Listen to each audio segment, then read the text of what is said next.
Question number 17 start कर रहे हैं और ये मिसलिनियस का क्वेश्चन है आपके चैप्टर 10 का 10 चैप्टर के मिसलिनियस का क्वेश्चन नंबर 17 है, जिसमें कहता है कि A and B two unit vector, दो यूनिट वेक्टर हैं and theta is the angle between them, उनके बीच में जो थीटा उनका एंगल है, और A plus B vector B आपका क्या है, यूनिट वेक्टर है। तो आपको बताना है कि जो एंगल है वो क्या होगा, राइट? इसमें से जो एंगल है वो क्या होगा आपसे पूछा गया है। तो सबसे पहले जो जो हमें गिवन है हम लिख लेते हैं। उसने बोला कि ए और बी जो है यूनिट वेक्टर है, तो उनका मैग्नीट्यूड कितना होगा, 1 होगा। अब ए प्लस बी वेक्टर भी क्या है आपका, यूनिट वेक्टर है, तो उसका मैग्नीट्यूड भी कितना होगा आपका, वो भी 1 होगा। क्लियर है? ए और बी वेक्टर भी यूनिट वेक्टर है तो मैग्नीट्यूड 1, ए प्लस बी भी आपका क्या है, यूनिट वेक्टर है, उसका मैग्नीट्यूड भी आपका 1 होगा। अच्छा, एक आइडेंटिटी है जो कि आप लोगों ने की हुई है, ये स्क्वायर किसके इक्विवेलेंट होता है, दो वेक्टर के मल्टीप्लाई पे, राइट? अगर ए डॉट ए वेक्टर है तो आप इसको क्या लिख सकते हो, उसके मैग्नीट्यूड का स्क्वायर, राइट? तो क्या मैं इसको भी तो लिख सकता हूं ऐसे, ए प्लस बी के मैग्नीट्यूड का square equals to A plus B dot A plus B, यानी ए प्लस बी और ए प्लस बी का डॉट क्या है, उसके मैग्नीट्यूड का स्क्वायर। क्लियर है? अगर मैं ये लिख सकता हूं तो मैं इसको भी लिख सकता हूं। ये खुद आपको करना पड़ेगा कि अगर ये आइडेंटिटी है तो आप ये भी कह सकते हो, राइट? अब जरा एक दूसरे से मल्टीप्लाई करें और इसकी वैल्यू आपको गिवन है, कितनी है, 1, तो आप यहां पे 1 पुट कर दें। A dot A dot B, B dot A, B dot B. Clear? अब ये ए डॉट ए क्या होगा, मैग्नीट्यूड का square, A dot B, B dot A क्या हो गया, 2ab, और बी डॉट बी, बी के मैग्नीट्यूड का स्क्वायर। ये वैल्यू आपको गिवन है 1 है, वैल्यू पुट कर दी, दोनों को मल्टीप्लाई कर दिया, यानी डॉट निकाल दिया इनके बीच का। ये आपकी आइडेंटिटी होगी, ये आपकी आइडेंटिटी होगी, ये दोनों सेम है तो 2ab हो गया। अब इनकी वैल्यू भी आपको गिवन है 1, इसकी वैल्यू हम यहां से निकाल रहे हैं, ध्यान से देखें। ए डॉट बी को आप लिख सकते हो ए का मैग्नीट्यूड, बी का मैग्नीट्यूड और cos थीटा। ये आइडेंटिटी मैं आपको पहले बता चुका हूं, दो एंगल के बीच में, डॉट के एंगल के बीच में आपके फॉर्मूला है।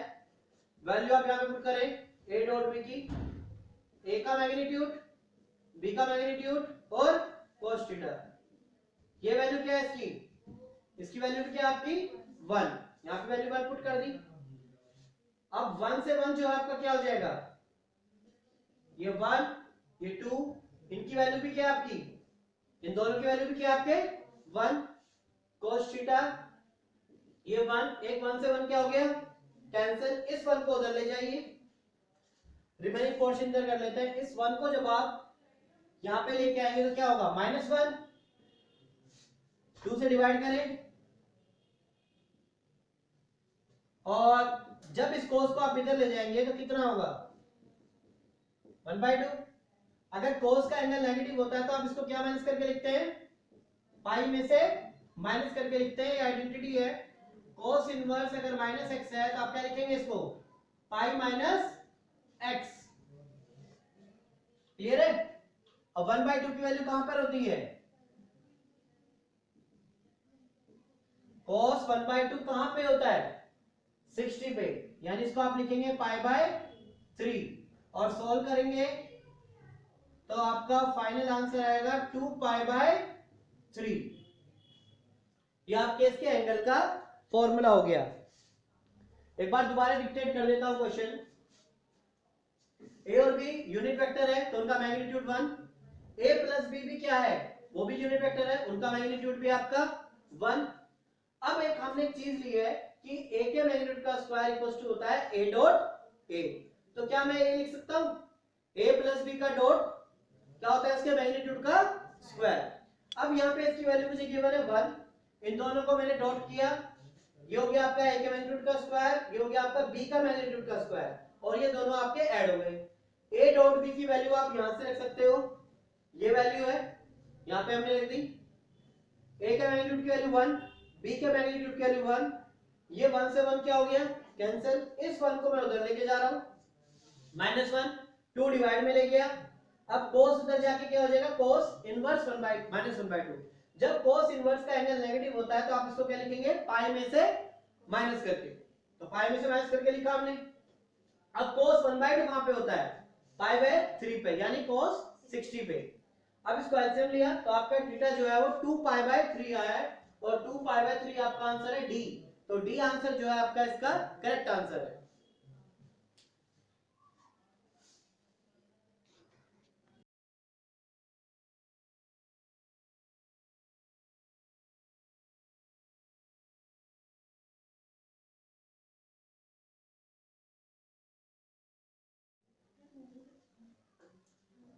क्वेश्चन नंबर 13 है मिसलिनियस का, ये भी इंपॉर्टेंट क्वेश्चन है 3 से 4 मार्क्स के लिए, और ये मिसलिनियस का क्वेश्चन है आपका। क्या कहता है the scalar product of the vector with a unit vector along the sum of this and this vector is equal to 1. Find the value of lambda. अब यहाँ पे क्वेश्चन को रीड करने में थोड़ी सी प्रॉब्लम हो रही है, क्लियर है? तो क्या जाए, पहले मैं तीनों वेक्टर को कोई नाम दे देता हूं। फर्स्ट वेक्टर को मैंने नाम दे दिया ए वेक्टर, सेकंड वाले को दे दिया मैंने बी वेक्टर, और थर्ड वाले को नाम दे दिया मैंने सी वेक्टर। अब क्वेश्चन को हम ब्रेक करके रीड करते हैं। फिलहाल एक काम करते हैं, इसने एक वर्ड यूज किया है the sum of vector this and this. इन दो वेक्टर का क्या बोला है उसने, सम बोला है। तो पहले काम करते हैं, बी और सी वेक्टर माना मैंने, इनका सम कर लेते हैं। क्लियर है?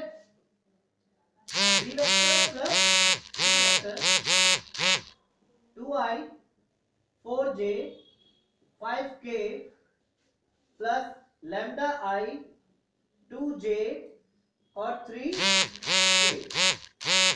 राइट, हम क्या करते हैं 2 plus lambda i clear, 4 plus 2 6j 5 और ये हो गया माइनस के 2k, प्लस माइनस कर लिया, और प्लस माइनस करने पे जो आया उसको मैंने नाम दे दिया एक नया वेक्टर d। इसको मैंने लेट कर लिया कि जो सम आया उसको हमने नाम दे दिया डी वेक्टर। हालांकि ना भी दो तब भी कोई फर्क नहीं पड़ रहा, b प्लस सी भी रहने दोगे, अंडरस्टैंडिंग ज्यादा अच्छी रहेगी इसमें कि क्वेश्चन को समझने में क्या है। अब यहाँ पे हमने नाम दे दिया इसको d। अब क्या कहता है unit vector along the sum of this and this. इन दोनों वेक्टर के सम का क्या निकालना है, यूनिट वेक्टर निकालना है। अब मुझे इसका निकालना है, अब इसका यूनिट वेक्टर निकाल रहा हूं। पहले क्या निकाला मैंने इनका सम, करें सम का क्या निकालो यूनिट वेक्टर। अब यूनिट वेक्टर निकालते हैं डी। ये जो डी है आपका, इसका क्या निकालेंगे यूनिट वेक्टर। और यूनिट वेक्टर क्या निकाला जाता है कि उसके वेक्टर को उसी के ही मैग्नीट्यूड से क्या कर दे, डिवाइड कर दे, तो आपका यूनिट वेक्टर बन जाता है। तो काम करते हैं, इसका हम क्या निकाल रहे हैं मैग्नीट्यूड 2 प्लस लैम्डा का होल स्क्वायर, 6 का होल स्क्वायर और -2 का होल स्क्वायर। तो ये 4 plus square plus 4 lambda 36 plus 4 lambda square plus 4 lambda plus 44। Clear है? ये हो गया वेक्टर का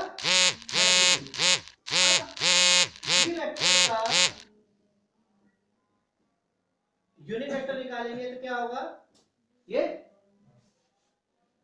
डी वेक्टर को उसके ही मैग्नीट्यूड से डिवाइड कर दोगे तो क्या आ जाएगा आपका यूनिट वेक्टर आ जाएगा।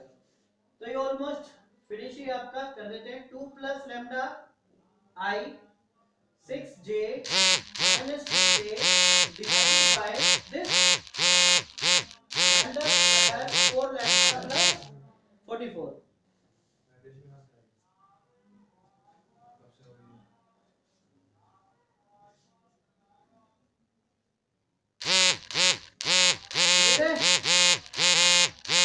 अब इसके बाद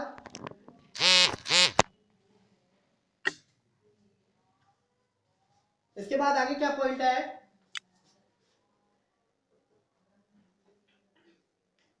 अब क्या था, दोबारा क्वेश्चन को रीड करते हैं। Scalar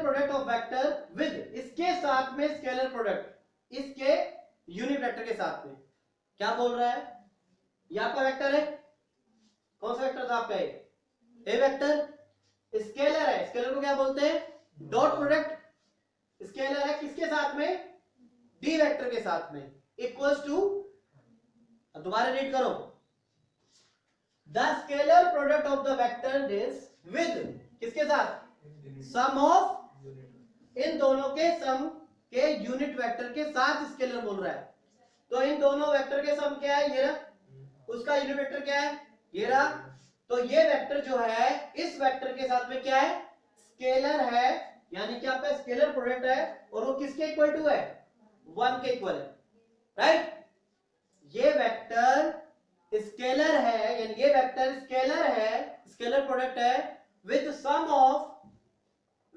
of this and this के यूनिट वेक्टर के बराबर, इक्वल्स टू, तो ये वेक्टर ये रहा, स्केलर प्रोडक्ट किसके यूनिट वेक्टर के साथ में, इन दोनों के सम के यूनिट वेक्टर के बराबर।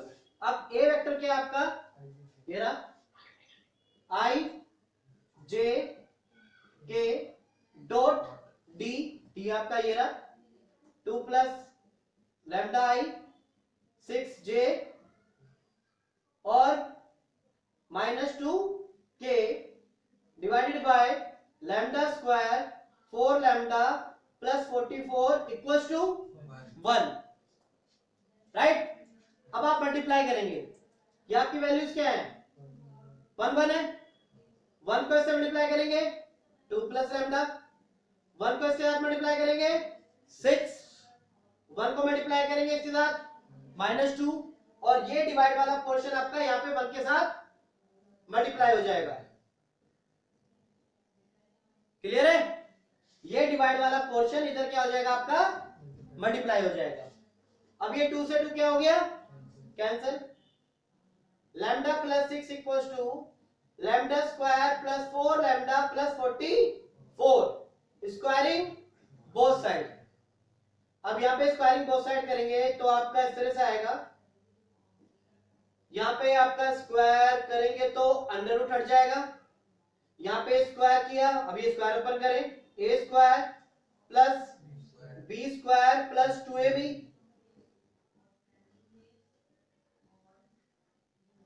लैम्डा स्क्वायर से लैम्डा स्क्वायर क्या हो गया आपका, कैंसिल, 12 लैम्डा में से 4 लैम्डा लग गया आपका 8 लैम्डा, 44 में से 36 गया 8, अब आपको लैम्डा 8 को 8 से डिवाइड करोगे कितना आ जाएगा आपका आंसर, 1। तो ये क्वेश्चन जो है आपका वर्डिंग पे बड़ा इंपॉर्टेंट है, मैं वर्ड्स फिर दोबारा बता देता हूं। सबसे पहले यहाँ पे लिखा था the sum of this and this vector, मैंने इन दोनों को क्या कर दिया, सम कर दिया, और तीनों वेक्टर को पहले नाम दे दिया ए बी एंड सी, बोला बी एंड सी का सम करो, फिर इसका क्या निकालना था, यूनिट वेक्टर, ये मैंने यूनिट वेक्टर निकाला, यूनिट वेक्टर कैसे निकलता है, दोनों को पहले सम किया, उसको डी वेक्टर माना, फिर इसका मैग्नीट्यूड निकाला, और इस वेक्टर को इसी के मैग्नीट्यूड से क्या कर दिया मैंने, डिवाइड कर दिया। अब जो ये वेक्टर है, पहले वाला जो वेक्टर है, ये वेक्टर जो है स्केलर प्रोडक्ट है, इसके यूनिट वेक्टर के साथ में स्केलर है, और इक्वल टू क्या आपका 1, तो ये आपका डी वेक्टर हो गया, ये रहा, ए आपका ये वेक्टर ये रहा, ये हो गया, इक्वल टू 1, ठीक है, ये डिवाइड से इधर आ गया आपका मल्टीप्लाई, ठीक है, दिस इनटू दिस ये हो गया, अब यहाँ 2 से 2 कैंसिल हो गया, और स्क्वायरिंग बोथ साइड हो गया, क्लियर है। अब यहाँ पे 8 से स्क्वायरिंग बोथ साइड करने के बाद स्क्वायर ओपन किया, लैम्डा स्क्वायर से लैम्डा स्क्वायर किया, कैंसिल कर करा के लैम्डा की वैल्यू आई वो आई आपकी 1।